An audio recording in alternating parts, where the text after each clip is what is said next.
My name is Jeremy Slate, founder of Command Your Brand. And if you want to learn to define your best life and have the courage to live it, you should be listening to the More Than Corporate podcast with my good friend, Amber Furman. Welcome to the More Than Corporate podcast, where we discuss finding fulfillment, defining success, and living your best life. There's no roadmap to success, no one-size-fits-all answer to fulfillment.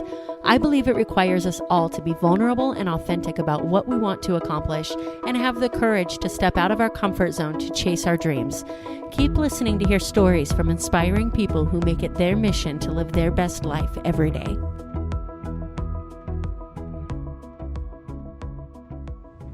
Welcome back to another episode of the More Than Corporate podcast. I am so excited to have Jeremy Slate with us today. Jeremy Slate is a successful entrepreneur. He is the founder and creator of the Create Your Life podcast, which studies highest performers in the world. He's studied literature at Oxford University. He specializes in using podcasting and new media to celebrate celebrity and was ranked number 1 in iTunes New and number 78 in the iTunes Top 100. He was named the number 1 podcast to listen to by Inc. magazine in 2019, as well as being named a top influencer by Forbes. After his success in podcasting, Jeremy Slate and his wife, Brielle Slate, founded Command Your Brand to help entrepreneurs get their message out by appearing as guests on podcasts. I'm really excited to jump in and hear Jeremy's expertise in podcasting and his insight into the world of entrepreneurism. Really quick, before we do that, if you or someone you know has ever said the words, "I'll be happy when," I just need to keep moving forward, losing weight, working hard, whatever comes after that sentence, and then I'll be happy. If you've ever felt like you've done everything you're supposed to do in life and it's not turning out the way you expected, or somebody keeps telling you how successful you are and you just get this pit in your stomach because you don't believe it, the Define Your Life Mastermind is for you. The most powerful question anybody ever asked me was, what does success mean to you? As I've explored this topic on my podcast and with my coaching clients, it's become clear that most people don't ask and answer this question for themselves enough. The Define Your Life Mastermind will help you get clear on what success means, what a well-rounded life looks like, and what your best life feels like. Once you know that, you can build a business that fits into the life that you've designed and surround yourself with people who give you the courage to step out of your comfort zone and live that vision. If this sounds like something that you or someone you know needs in their life, head over to defineyourlife.morethancorporate.com for more information and to schedule a call to see if we're a good fit to work together. With that being said, let's go ahead and jump into this interview with Jeremy. Jeremy, thanks for coming on the show with me today. I appreciate it. Hey, thank you so much for having me. I'm stoked to get a chance to chat with you today. I am super excited. So podcasting world, like I love this world so much, but I'm so interested to find out how people got into it. Where was the inspiration behind starting your podcast? So I've been a podcast listener since I'm trying to put a year on it, like 2006 or 2007 or something like that. And I had a college professor that introduced me to a podcast called The No Agenda Show, where they just kind of like make fun of the news for 3 hours twice a week. It's great. And that was kind of my first introduction. And also like at that period in time, like it was a very new space. So it was a lot of like audiobooks and that were in the public domain and stuff like that. You start listening to a book and you're like, ooh, this person's not interesting. So you'd find somebody else that read it or whatever it might be. So it was kind of like a really, really, new space. And I listened to, I guess we're on like 12 or 13 years now of listening to this same podcast I still listen to. I was always like, I think I could do that. And I had been through a bunch of things that didn't really work out. Like I've failed more than I've succeeded. I was like, okay, I'm going to start this podcast because I'm going to do something for myself. So I started a podcast in the beginning of 2015 called Rock Your Life. It was absolutely horrible and atrocious. It lasted for about 60 days before I quit. I took a course and did some other stuff to kind of like, really approach it more as a professional. And towards the end of 2015, I launched Create Your Own Life. I love it. And there's so much in that speaks to what we go through as entrepreneurs, especially the failing more than you've succeeded. Like, I feel like we start our business and we're like, okay, this is going to be great. I'm going to, reach all these goals that I have. And then all of a sudden, like, you get this real kick of reality when like shit just keeps hitting the fan. Yeah. And I know I went through this phase where I was like, maybe I'm just not meant to be an entrepreneur, right? Like maybe I just suck at life and I need to go back to, bartending, serving, whatever, which I loved, not knocking bartenders or servers, by the way. And then you hear people like this for me, and this is why I love talking to people like yourself, hearing people say it over and over again, like, yeah, I failed so much. I failed Yeah. so much. And I was like, okay, maybe it's not just a cliche statement. Well, the thing is too, and I was talking to Kevin Harrington about this not too long ago. Kevin Harrington was one of the original sharks on Shark Tank, and he was speaking to a room, a couple thousand people not too long ago, when he could still do that. And he said, I want to let you know, out of all you guys in the room, I've failed more than any of you, but it's because I've taken more chances. And I think that's one of the things, like, I know, at least in my own story, and I know for a lot of entrepreneurs, like, we're kind of afraid to fail that first time. And then once you kind of get over it, you're like, all right, cool. I'll just get some better knee pads or something next time, and kind of work through this. But like, I look through each business that didn't work out for me, and I've gained a skill or I've gained an ability or something from each one of those that wouldn't have set me up to do a lot of what I do now had I not failed at each one of those individual things. So I think it's really important to take a look at your failures and see what can you learn from them. I wouldn't say that you have to fail, but the thing is, if you're it's gonna happen. So I would say figure out what you can learn from it and kind of, don't take it so hard next time. Yeah. And I think that that's a really key point, is actually looking at your failures and learning from them, because failing sucks, but you can do it Yeah. less and less if you actually learn from it. And I don't Mm-hmm. know if you've read David Goggins' book, Can't Hurt Me. Have you read that I yet? have not read his book, though. I've heard, I know a lot about David's story. Okay. So he talks about in his book about doing like after action reports like they did in the Mm-hmm. military. Every time he tried a business venture, every time he tried a race, or really anything in his life that he was trying to do. And it was that look at, what can I do? What did I do well? What can I do better? And I feel like we don't always take the time to do that in business. Well, at the same time, like, we take those failures so hard as well. Like, you know what I mean? Like, you look like your life depends on it. If that thing fails, I think sometimes you can tie your identity up in a lot of those things, right? Like, and you're like, oh my gosh, I'm a failure if this doesn't work out. Because if I know, for me, like, my master's degree is in ancient history. It's like not a very marketable skill in like getting a job. So the first kind of thing that, I jumped into after my mom had a stroke was into network marketing, which I didn't know what that was. So I saw this presentation. I thought it was going to be like a, rolling like Bill Gates or somebody like that after like a week of like doing this. Didn't work out like that. And, like, I made some decent money, but it wasn't going to go where I wanted things to go. But I held on to it for a really long time, because one of my really close friends, when I started doing this, had said to me that, and this is a crazy thing that most people wouldn't believe if I, my wife hadn't been there saying like, hey, this did actually happen. He said to me, hey, I know what you're doing. And I'm going to do it, what I have to do to see you fail. And like, had he not said that to me, I probably wouldn't have had any problem moving on to the next thing. But I had to make that thing succeed so hard, because I had to prove him wrong, that I stayed in a lot longer. So I think as well, like, you have to look at, like, am I doing this for myself? Am I doing this for somebody else? Like, what is the purpose and what I'm doing here, and, why it's not working out?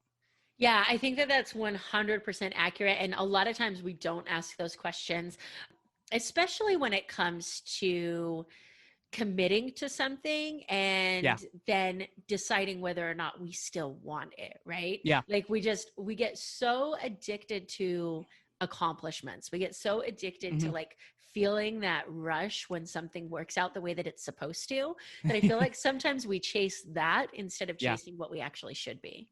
Well, it's also like, I guess, knowing the trajectory of where you want things to go, and kind of looking at where you currently are and saying, hey, yeah, this is great, or, this is cool in the moment, but like, where's the end goal of this as well? Like, I think a lot of times we don't line this up with our own trajectory or what that trajectory could look like. So we waste a lot of time. You know what I mean? We waste a lot of time doing things that don't really matter as much as they should. Yeah, absolutely. So let's talk about your podcast that you Yeah. started initially. What do you think was the biggest learning that you took from walking away from that after 60 days? I was one of very few people in the world that still used Microsoft Paint. That was kind of the first thing I learned. And, that cover art, it looked really bad, and it's cringeworthy. So that was kind of the first thing. The second thing was like, what does it mean to approach something like a professional, right? And I think professionalism is actually a mindset, and it's actually an approach, rather than just like, hey, you won this award, you're a pro. Like, it's not like that. So like, to me, that meant, getting more skills. Like, how can I interview better? How can I run a content calendar better? How can I, present better audio? Find a better designer to do this graphic design, because Microsoft Paint wasn't really working out for me. Like, so it's really a way of being and a way of approaching something. It doesn't necessarily mean you have to be the best out of the gate, but professionalism is an approach. So to me, that was the biggest thing that I learned, is what professionalism was and how that approach can kind of really just change everything for you. And I think since that, I've tried to approach everything I do in my life as somebody that's a professional at it. Now, that doesn't mean I know it has to be perfect, because if you read some of my early blog posts, there are so many misspellings. But like, you approach it with the mindset of like, what is the best version of this that I can make at this moment? Yeah, that's super important, approaching it as a professional, because I feel like so many times people jump into this saying, okay, we're going to test this out and see if it works. That's rough. And when you do that, you're just setting yourself up to fail. Like, you're halfway in and you're like giving yourself that out. It's got to be like, this is going to work. Like this, I'm all in on this. I keep seeing posts from people and they're at the very beginning of their journey, which I can completely relate to. But I keep seeing posts like, need a side hustle. Anybody got any suggestions that doesn't cost much to start and is not going to take very much work? And I just want But I'm going to make a whole bunch of money. Yes. And I just want to call them and be like, oh, you have so much to learn about entrepreneurism. And that's kind of where you mentioned MLM and network marketing, and the idea that gets sold. And I think this is where it really gets its bad name, because I know some amazing people that have built great careers on network marketing, and they're products that we all buy every single day. And honestly, we could get into a whole conversation about how network marketing is the most brilliant marketing strategy for companies ever. Yeah. But it gets sold to people on, give me $49 for your welcome kit and you'll be a millionaire in like 2 days. And it just doesn't work that it's way. Interesting too, because I've seen like a cycle too of a way, like, like, I guess a new prospect approaches it as well. Like, initially, like, they don't want it to be a get rich quick scheme. And then once they get started, they do. And then they're upset that they're not rich in 2 weeks or something like that. So I think at the same time, like, it's understanding, any investment, any business you start is going to take time. It's going to take, getting your competence level up to where you can accomplish something, and not just thinking right out of the gate, like, hey, I got to make a whole mess load of money to make this work for me. Yeah, I agree. And I think no matter what we're doing, no matter what business adventure that we're taking, and I say adventure on purpose because it always is an adventure. Oh yeah. It's a full contact sport. Yes, it is 100%. If whatever amount of work you think is going to be involved in making it successful, it's always 10 times that amount. And so you can think like, oh my gosh, like this is going to be so much work, but I'm in for it. And then you get in there and you're like, wait a minute, like this is not what I signed up for. Well, and I love that too, because the 10X rule from Grant Cardone is like a book that like literally changed my life, like realizing how much effort it takes. Cause I remember my first time selling life insurance, right? Like it was what I had done right after I came out of network marketing, and they'd give you like this list of like, I don't know, like 100 people, and I'd call like 2 people and they wouldn't want to talk to me. I'd be like, oh no, the 2 people don't want to talk to me. I'm going to die. and I think you learn very, very quickly, like the amount of effort it takes to not only get an appointment, but then even past that, how many appointments you need to get a sale. And I think that's the biggest thing too, is like, once you've got a little experience, you kind of get a barometer for this stuff and you can start to kind of set way markers for yourself, right? Like, like, how many outreaches do I need to get an appointment? Okay, good. How many appointments do I need to get a sale? Okay, good. And then, like, what level of service do I then need to offer so I can get a referral? So I think these are some of the things you have to look at in terms of like how you're breaking it down. Yeah, absolutely. And I personally never had the door-to-door sales experience, except Girl Scout cookies, when we could still go door-to-door to sell. That's easy though. People want Girl Scout cookies. Right. That's you got Thin Mints, give them all to me. Right. I thought that selling my programs was going to be like selling Thin Mint cookies, and it is not the same. You buy 20 boxes, you put them in your giant freezer in the basement so that they're good to go and nice and cold when you want to eat them. But yeah. No, instead, entrepreneurism is more like selling the weight loss program that you need after you eat the 20 boxes of Thin Mint cookies. That's about what it's right. Yes. The sales idea is so important. Like people who had the insurance background, the door-to-door sales, Mm-hmm. the crappy jobs that we all ran away from. Mm-hmm. They're set up so great when it comes to entrepreneurism, because that initial, like you just said, oh my gosh, they don't want to talk to me.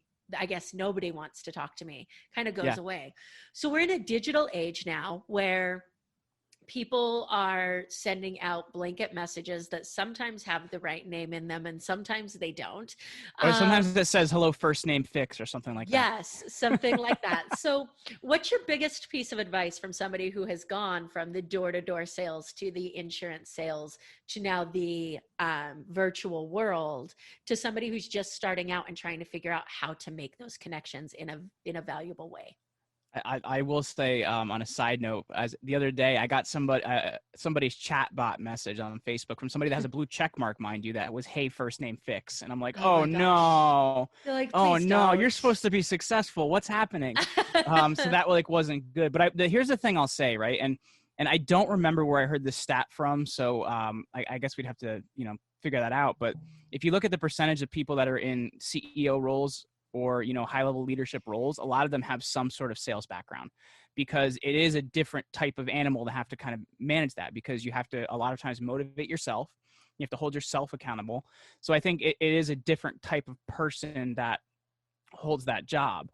I will say then, moving into, like kind of more of the digital approach and stuff like that, like there is a certain amount of like a high number of things you have to do. And that's just how it is, because the current customer gets bombarded by so many things. But I guess a really good example of this is when I reached out to, the initial people I really wanted to talk to on my podcast when I first started it. So I made a list of the 100 people I most admired, and I spent like 8 hours writing individual emails to these people. My wife thought I was nuts. And I found that the really important thing was like, you start with purpose, like the purpose behind why I'm doing this is, right. And because I find so many times people are like, well, the purpose is I need money and I need to survive. And it's like, well, that's great. But when you have your attention on that, it becomes really hard to survive, and it becomes really hard to make that money. So, what is your purpose? Like, what are you trying to cause? What are you trying to create in the world? And people can really buy into a really great purpose that helps other people survive well. So that was kind of the first thing I started with is, hey, I'm reaching out to you because this is my purpose. I've really admired a lot of what you've done. Here's some of the people I have interviewed that kind of have given me a little social proof. I'd love to set a time with you. And I think that was how I approached it early on. But I think when you lead with purpose, you can really get people to buy into that. And it's got to be a real purpose and a good purpose and help others survive well. It's something other people aren't thinking with. They're thinking with, hey, you need to make me survive. Hey, you need to buy stuff from me. Hey, you need to help me. But when it starts with purpose, it's a big difference. Yeah, I love that. And actually, that's one of the first times anybody's ever mentioned that on the show. And it's so powerful. Oh, cool. I interviewed Steve Sims, and he kind of said the same thing, but in person, where he talked about. Did he mention his whiskey at the same time? Yes, or no? always mentions the whiskey. I love Steve. Oh, me too. But he mentioned like you walk up to somebody at a bar or at a cocktail party, and getting that this is why I'm here out of the way allows walls to drop down, because otherwise the entire time you're communicating, the other person is sitting there thinking, okay, what does this person want from me? Like, why are they here? Why are they talking to me? And so I never actually thought about taking that into the digital world as well. So that's super powerful advice. Well, I think that's one of the things too. It's like, I think because we like put this screen in front of us, we like forgot how to be human. And I think that's the thing you initially have to realize is we're communicating to human beings, right? Like I'm one end of a communication line, you're another end of a communication line. I think it's really important to take a look at that. And I'll say as well, like we've all been in networking events with the guy that won't put his damn business cards away and everybody's running away from him. Yes. Like, becoming that person online is not going to help you either. Like you have to stick to your purpose. No, it's going to take a lot of effort and a lot more reaches to do that. So you may have some late nights initially, but you have to start with purpose, and people kind of realize what you're doing. And even if they don't buy into it, they can respect the fact that you're operating from purpose. Yeah, 100%. And also I will say, taking it into defining what a successful conversation is, because that Yeah. guy that's at that networking event that's chasing everybody around with his He's business got cards. glasses, he's got a comb over, and he's got like 20 Yes. cards, and he's chasing you, and you're like, And then no, he just go starts away. throwing them at you, hoping they stick, right? Like, if I Or can't he catch somehow you. manages to get yours, and then he calls you afterwards talking about the conversation you didn't have. But anyway. So I just thought about this. I want to turn my business card. I really don't want to do this, but this is next level. I want to turn my business cards into paper airplanes, and then you can just like throw them at Catch people, them. Yeah, there you and go. you don't even have to like approach them. So yeah, that's the what not to do. Yeah. But that for that person, success is money. If I don't make a sale, then this was a failure. Whereas when you're reaching out to somebody saying, hey, this is my purpose, I'd love to book a call with you, maybe a really good conversation is success for you. Maybe some insight from how they do what they do is success. Maybe I'm not ready right now, but I might be in a couple of months. Circle back to me as success. And so I really think that you have to really set yourself up for, what do I want to take out of this call? And what can I gain from this person outside of give me money? Yeah. Well, I think it's also at the same time, like, going back to that, like, give me money thing, like too many people think like the end result of a conversation is a sale, right? Like it could be a great relationship. It could be, hey, I know somebody you should definitely meet. Or, like, cause I've gotten some really hard to get guests that way by somebody saying, hey, like you should meet this person. I'm like, ooh, I've wanted to meet that person. So like, it's when you take the time to develop a relationship with somebody, really connect with somebody, and really get in communication with somebody, that's a game changer. But when it's just about money, like, people can feel it, right? They can feel that energy of you, like looking at them with dollar signs in your eyes. And you're actually not communicating with somebody. You're actually putting up a barrier to real communication. Yeah, 100%. So you leave your podcast to create the new, or maybe not new now, but create your own life podcast. So what was the driving force behind that? Was the inspiration and the goal that you were trying to accomplish with that podcast? So the title was actually said in angst, because I remember I quit my teaching job on a whim. I was a high school teacher, to like go full-time in network marketing, which I do not recommend anybody do, but it's what I did at that time, because I saw this presentation. I'm like, oh, Bill Gates, Richard Branson, I'm going to be those guys. And, tomorrow, but it was right? tomorrow. No, you know what's not tomorrow, tonight. So like that's kind of how I looked at it. So I remember I'm talking to my dad about it, because this was after my mom had a stroke. I moved back in with my parents to try and like, help with a lot of stuff since my mom couldn't work anymore, anything like that. And I'm mowing the lawn. He comes out and he goes, what are you doing? I'm like, well, I want to create my own life. And he's like, well, good luck with that.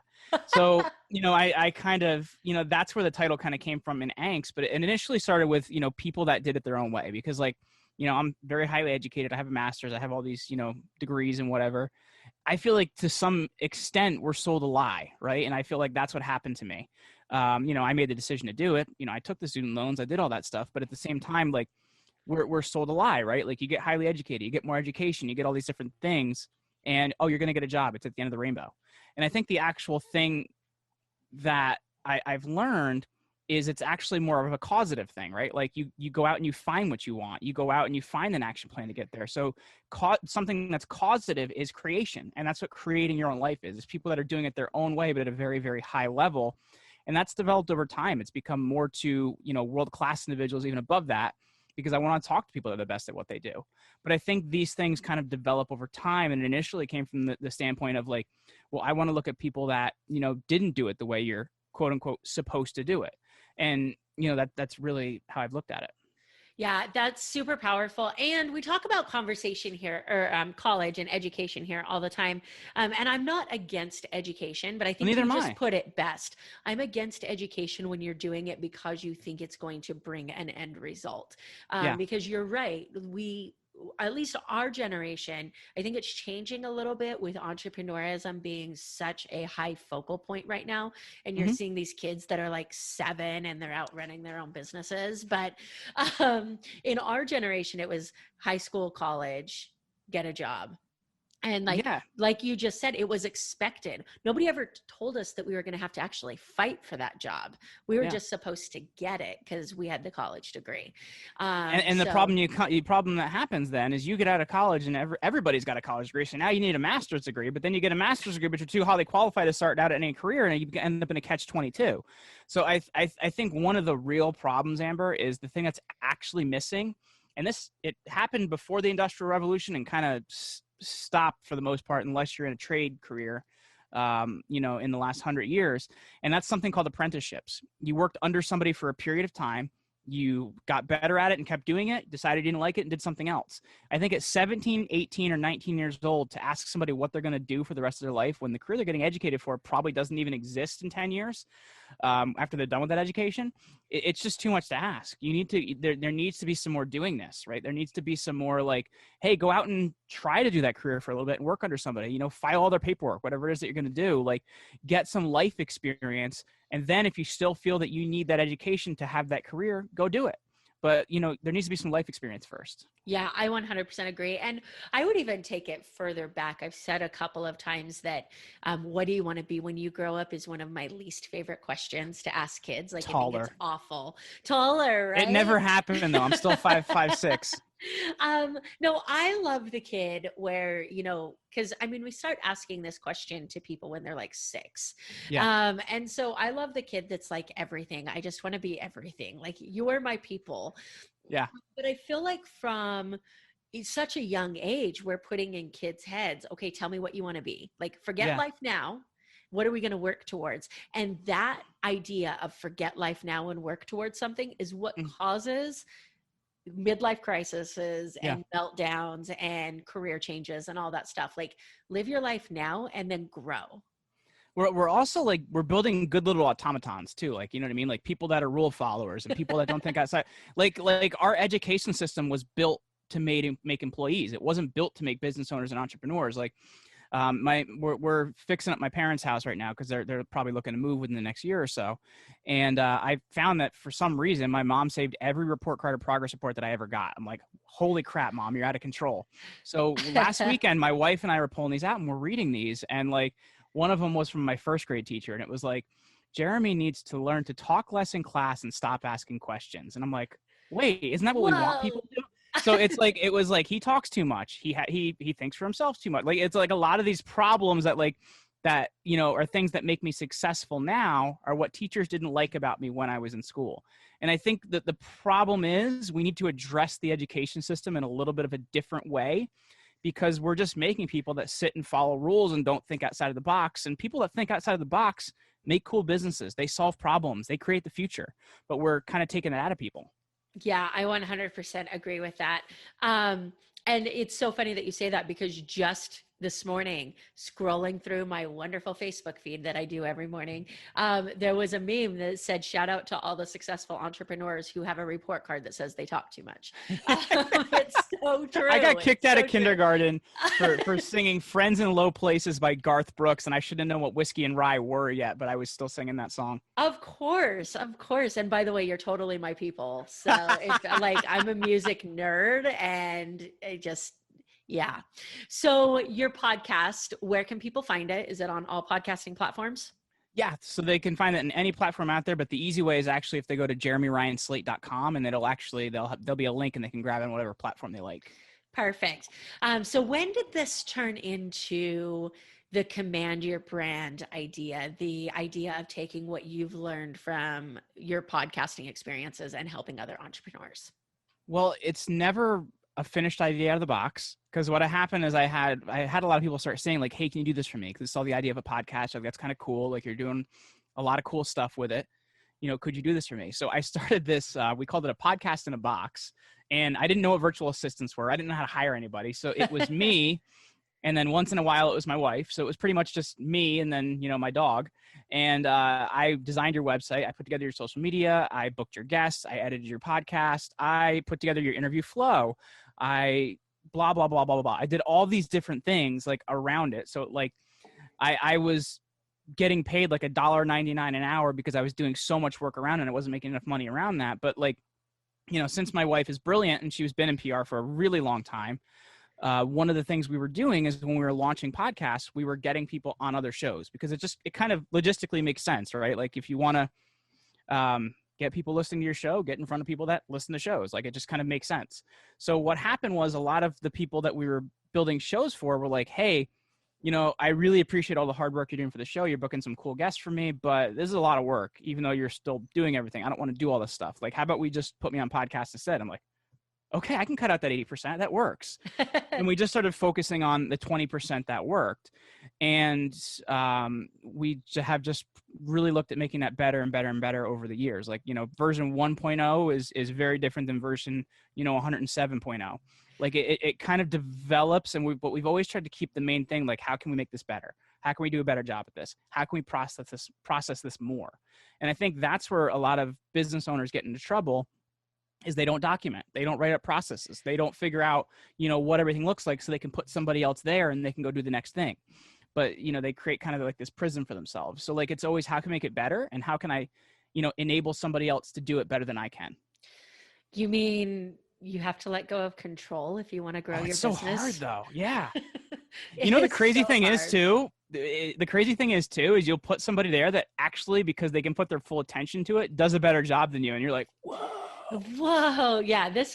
I can totally relate to that. Not from personal experience or anything, because I've never done this. No, none of us have. Where you think you can do it all yourself, and you can in the beginning, and then all of a sudden there's a moment where you can't, but you're literally too busy to tell anybody else how to do it. And so you feel like you're your own virtual assistant because you're paying yourself $1.99 an hour. Yes, exactly. So one of my very, very good friends is I don't even know what to call her, accountant / bookkeeper / like business advisor. I don't know. She does it all. And she had bugged me for months to let me take over to take over my finances for my law firm. And I was like, no, I don't need to do that. Like, I'm an attorney. I can figure out how to balance my own books. Right. And finally, 6 months later, I was like, okay, I need your help. And she's like, all right, how much have you done? And I'm like, nothing. So I handed her like 6 months of receipt in a box and was like, you can just have it all. Like, now please make my shoebox work. Yes, exactly. Like, and also I didn't put any money aside, so please don't tell me I have anything I have to pay at the end. Exactly. Like, what are taxes? I didn't think those applied to me. Yes. So I know, and I actually just found this amazing meme that is my new spirit animal. I have 2 spirit animals: Disappointment Panda from The Subtle Art of Not Giving a Fuck, and the ostrich that I just found that buries his head in the sand and then just sits there. So my spirit animal is Ron Swanson, because everybody knows he's just an animal. Yes, exactly. I love it. So with Command Your Brand, do you do individualized services? Do you do podcasting events? Like, what does it look like?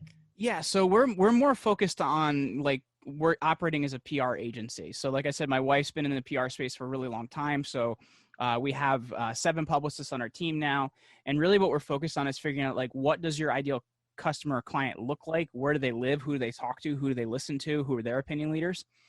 And once we've located that, we actually take people through a coaching process, because we say that every interview has 3 parts and maybe a little bit different depending on the show you're on. So you have to learn how to be flexible, but it's story, message, call to action. How does your personal story tie in together with your message, tie with where you want people to go? Because how many times have you gotten to the end of an interview and they're like, all right, where can people find you? And they list out 37 different places that the person stopped listening to after the first one. And it becomes very dispersing to the person listening to you. So we really try to help people tie it together that way. And then our whole team actually works to then, book people on podcasts that way. And then we also teach content repurposing as well, because I find that, like, what you're doing with all this content you're creating is vital, right? Like, part 1 is when you get the media feature, and part 2 is what you do with it. So I think it's really vital to put those 2 things together. Yeah. And I actually even really resonate with that from the podcasting host side of things, because I had no idea what I was doing when I got into podcasting. I took like a 2-day seminar that taught me some stuff, and then the rest of it, I figured it out on my own. And some people may listen to this and think I still don't know what I'm doing, and that's okay. They're probably not wrong. I feel like that every day, so don't feel bad. Right?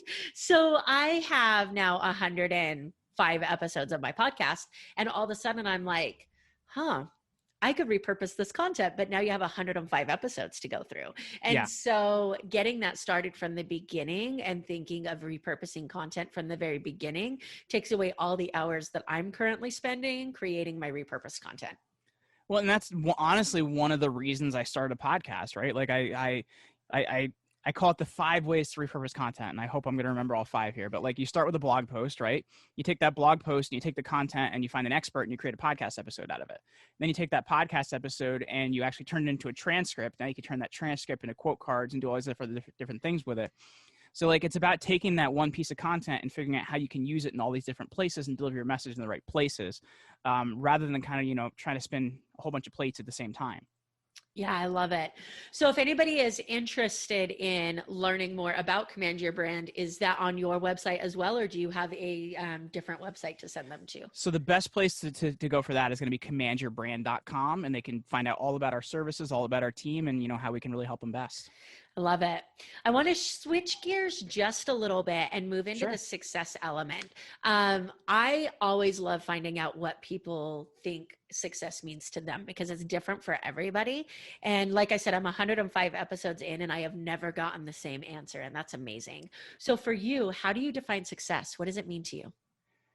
To me, it's helping the people that I know I want to help and having a bigger impact. The thing personally I need to get better with is looking at the success along the way. Like I like to say that my wife is my sense of adventure because she likes to party. She likes to celebrate things. She likes to make sure we remember the good things we've done. And I'm kind of like, yeah, that's not good enough. Next thing. That's not good enough. Next thing. And I think that's what you really have to get better at, because you know what? She forces me to celebrate along the way. And because of that, it's easier to realize you've done something and get closer to that success. So I think, to me, success is, achieving that. But at the same time, if you're not enjoying it along the way, what's the point? Yeah, I 100% agree. And also, like, there's a fine line, which this is, kind of the other side of the coin of what you're talking about. There's a fine line between being unhappy with your life and wanting to change it and being grateful for what you have but wanting more. And I feel like it's so easy to fall into the trap of, okay, get more, like you were just saying, without having that gratefulness piece that actually ties it all together so that you actually feel that success. Yeah, because it's like, otherwise it's just like, all right, next thing. All right, next. You know what I mean? It's like kind of like, what are you doing this for if you're not enjoying it along the way? Because then you're back to where we were when we started this, where you're expecting everything to happen overnight, and then when it doesn't, you're upset about it. So you have to find those way markers on the way, or you don't feel like you're achieving anything. Yeah, 100%. Or you end up, in that spot where you look up and you have no idea where you're at. You've gone in a completely different direction than you wanted your career to go. Yeah. Because like we mentioned before, you get addicted to those accomplishments and you don't really pay attention to where you're going. Well, and then you also look at it and you're like, wow, I achieved that, and I achieved that, and I achieved that, and I achieved that, because like you don't take enough time to acknowledge them along the way, so you don't feel like you did them. Yeah. And I think that too really gives you a big sense of confidence, right? And like when you become more confident, you can approach things better, you can commit better, and you can do things better. But if you're not celebrating the wins and you're only looking at, where you want to go and why you're not there yet, or you're focusing on the losses, you're not going to be very confident about where you're going. Yeah, I definitely agree. And, 90% of being a successful entrepreneur is living outside of your comfort zone. Yeah. And it's so much easier to do that when you have that confidence, when you can look back and say, okay, I did this, like the getting outside of your comfort zone is just a bunch of baby steps, and then like continuing to push yourself out of that. But you can never quite make it there if you don't acknowledge what you've done. Well, and those things that you have to do that you haven't done before, they're outside your comfort zone, are the things you actually need to do to go where you want to go, right? Like if what you're already doing was the plan, then, why aren't you there yet? You know what I mean? Yeah. And that's kind of what you have to look at. Like, why would what you've already been doing work if it hasn't worked up to this point? Yeah, 100%. And how do you grow, if you don't pay attention to where you're at? And honestly, like, I could have all the money in the world, but if I wasn't doing something that like challenged me and like kind of made me scared a little bit, I would be completely miserable. And I think most people would be miserable because money really doesn't do anything for you. People think it does, but it's what money represents. It's what money brings to the table for you to be able to go out and do those things that you want to do. And so it's that challenge that actually makes it rewarding. And I'd love to see if there's like a study on this, but like how many people their quality of life would go down and their life expectancy after retirement, right? Because like, when you're retired and you're not working and doing all these other things, like what's your purpose anymore? I think that becomes a big thing. Like I look at it and I'm like, why would I retire? I would just find a different way to achieve my purpose or achieve my goal or create a new purpose and a new goal. And I think I'd love to see what those numbers look like, because I do feel like a lot of people, at least in my experience, people I've known, and they get to retirement age, they retire and they get sicker and they, aren't able to do as much and they kind of go downhill. And I think a lot of it goes because, what are you doing this for anymore? Yeah.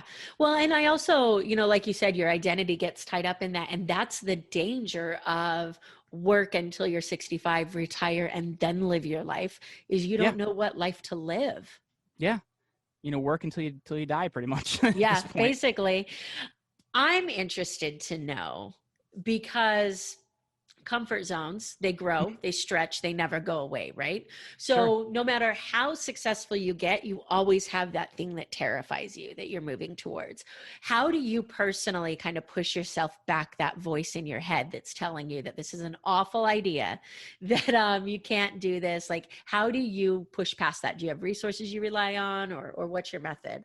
I don't really have that voice in my head. I love it. Because here's the thing. And like, I don't know how other to put this. Like I've been through some stuff, and and I feel like when you have your temperature on your thermometer can go a lot higher than a lot of other people. Like, a lot of people are they're quitting at 90, and I'm like, well, it's only 180. I think we could go a little bit further. And it's because, at 19, I got last rites, and I thought that was kind of the end for me. At 24, I almost lost my mom, so I quit my career on a whim. So it's I've had to deal with a lot of stuff personally. So because of that, I can take a lot more. And I don't want to say I'm better than anybody else or anything like that, but adversity sometimes can make you able to handle a lot more. So, I look at it and I'm like, well, what's the worst that could happen? Right? Okay, so you lose some money. All right, big deal. We'll figure out how to make more. What's the worst that could happen here? And I think when you kind of look at it that way and put it in that perspective, because you have had, some adversity you had to deal with in your life, it's a lot easier to approach things like that. Yeah, 100%. And the voice in my head tells me, oh, you should give that a shot. And I'm like, oh, I don't know if I should do that voice in my head. That doesn't look so good. So your voice in your head's backwards, huh? Yeah. Well, and we talk, I actually talk to my clients a lot about this obituary exercise, I guess, imagine what people would say at your funeral, and are you happy with what they're saying? And if not, change your life. And it's such a powerful exercise because it gives you that idea of, oh my gosh, this could have just ended. If this ended, this is my life. For you to have that experience at 19 has to be ridiculous in letting you understand, number one, just how short life is. Mm-hmm. And then number two, wanting to accomplish what you can accomplish today, because tomorrow might not be guaranteed. 100%. And I'll tell you what, it didn't really hit me until I almost lost a parent, because I feel I don't know. I feel you still think you're invincible at that point. You still think nothing can really happen to you. And then when it happens to somebody else, it kind of really hits you. You're like, wow, this whole thing could end. So I think definitely having that experience young kind of set my thermometer a lot higher than a lot of other people. So, the mercury can go higher for me and I can make it, Yeah. And I'm a little bit backwards on that because I lost my dad at 19, and you would have thought that would have taught me that life was short. But it taught me to say the phrase life is short, but I didn't really understand what it meant so my dad was 42 when he passed away. And when you're 19, 42 seems ancient. And so you're like, well, you're devastated they're not with you. But I mean, he was 42. I'm 38. 42 is coming up, and it's so hard to think of how young I feel, how much I still have to accomplish, and knowing that this is all the life my dad got. And so that conversation for me, it's finally hitting. I was just talking to my uncle about that the other day, my mom's brother. My grandfather died at I think 42 or 43 or somewhere around there. of colon cancer. And, he's in his mid 60s now. And we're sitting down to lunch and he goes, it just kind of hit me the other day. Like, my dad died like 15 years ago of my age. Like, you know what I mean? Like, he's like, I've lived longer than my father ever lived. And I think when you have that perspective, like, that's got to be really, really rough when that hits you. You know what I mean? Like, definitely. Yeah, for sure. And to have it hit you after the fact and kind of have that, what did I do with my 15 years? Yeah. It's something that if you haven't been through it, it's really hard to explain. You can tell Yeah. people about it and try to explain it, but it's something that you have to figure out how to feel on your own. Because the idea that tomorrow's not guaranteed gets thrown around so much in cliche statements that it's so overused, it's almost not believed anymore. Yeah. Yeah.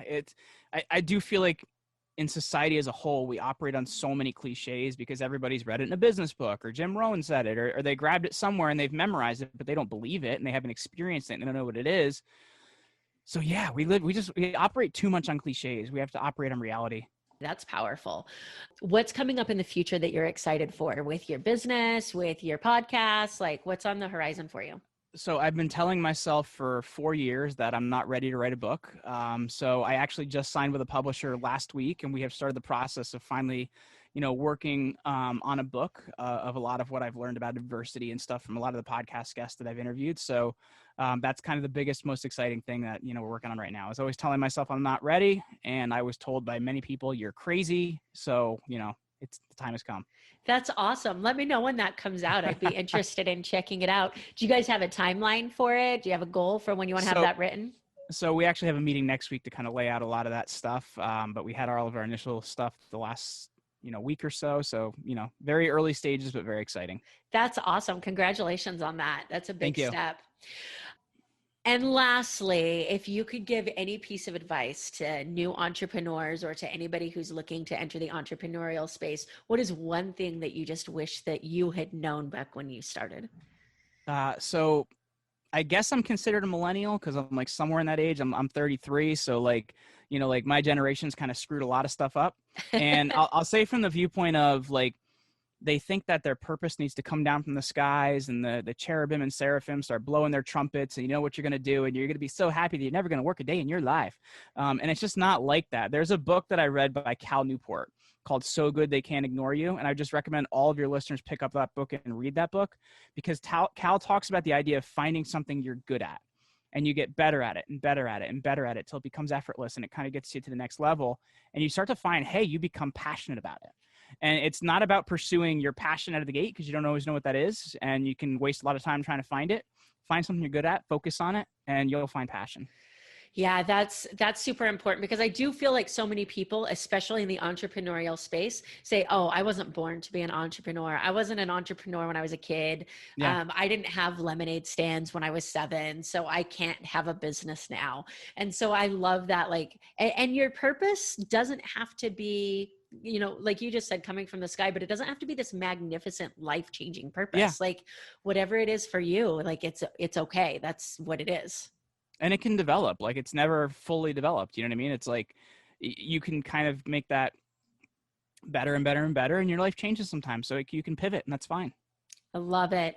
Well, thank you so much for coming on the show with me. I really appreciate it, and I've loved our conversation. If people want to connect with you, follow up on anything, what's the best place for them to find you? So the best place is just going to be to check out commandyourbrand.com because, really the podcasting space has changed my life and it's helped so many of our clients that, I know we can definitely help a lot of people out there. So commandyourbrand.com. Amazing. And before we wrap up, I would love to do a quick random round, let everybody get to know you a little bit. Are you okay with that? Yeah, let's go for it. All right. If you could do any profession other than what you're doing now, what would you like to attempt? I'd like to be a bodybuilder. Okay. I've been a competitive powerlifter since I was 19. So. Oh, really? Do you still do competitions now or?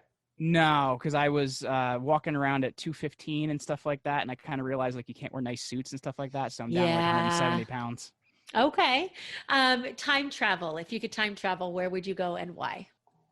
338 BC, the Battle of Chaeronea, and I would want to be riding next to Alexander the Great. That would be pretty freaking cool. That was extremely specific, and I love it. I studied Alexander the Great way too much. Yeah, I was going to tell you that with your historical degree, my poli-sci degree gets along with that just great, because you can't do anything with that either. So, yeah, I feel your pain. If we ever had a son, I wanted to name him Megas Alexandros, and my wife said absolutely not, not happening. I mean, your wife has a point. That's, that's interesting. Okay, so we talked about the book, the So Good They Can't Ignore You. Is that kind of the book that you recommend to people the most, or is there another resource that you think would be beneficial for new entrepreneurs? The 10X Rule by Grant Cardone. It's a book that totally changed my life, because you don't realize how much effort it actually takes to get something done. Love it. And when you're consuming content, are you an auditory listener? Do you like to read physical books? What's your preference? So I've read a lot of physical books, but I've, in the last few years, pivoted to being more of an audio person, just because I just don't have the time to sit down and read a book like I used to. But yes, I'm more of an audio person now. Love it. And last but not least, because of my purely selfish, nerdish music needs, what is your pump up song? What is that song that you just can't have a bad day when you turn it on? Enter Sandman by Metallica. Yes, that's so good. And it's because I'm a Yankees fan, so I always see Mariano Rivera coming out. So like, yeah. Why do you gotta say stuff like that? We were getting along so well.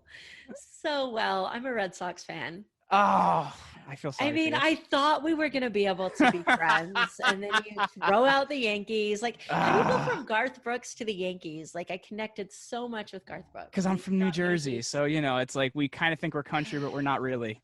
I mean, truth to that. We live in Northwest New Jersey, so everybody here thinks they live in the country, but it turns out they don't. No, I grew up in Southern Idaho. I promise you it's not quite country. So that's amazing. I will still connect with you on social media, even though you're a Yankees fan. We'll let that go. I appreciate that. Again, thank you so much for coming on the show with me. I really appreciate it. And I've absolutely loved our conversation. Well, thank you so much for having me today, Amber. This was awesome. Thank you so much for tuning into this episode of the show. I hope that something that was said resonated with you or provided value to you in one way or another. I'd love to hear more about your thoughts on the show. You can reach out to me on Facebook or Instagram at Amber Furman. Also, I've created a Facebook community for followers of the show to interact with me and other members of the community. You can find that on Facebook at More Than Corporate. So go ahead and join that group if you'd like to stay up to date on podcast happenings and meet some really cool people. Again, thanks so much for tuning in.